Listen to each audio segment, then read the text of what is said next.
Here's the ignition coil driver feeding the MOT primary. The output of the secondary of the MOT is through the full wave bridge rectifier and then into these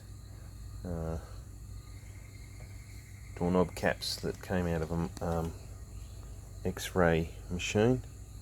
And I'll just show you the kind of super snappy arcs I'm getting out of this. I've gone too high on the frequency there. I'll just turn down the frequency on the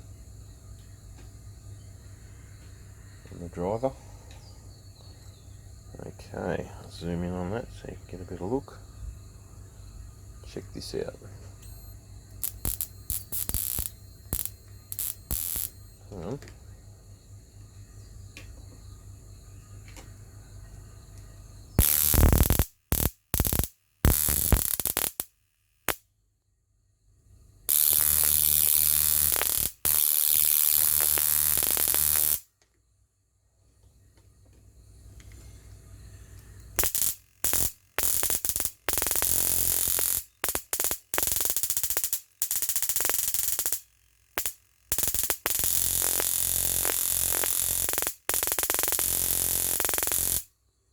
Pretty snappy.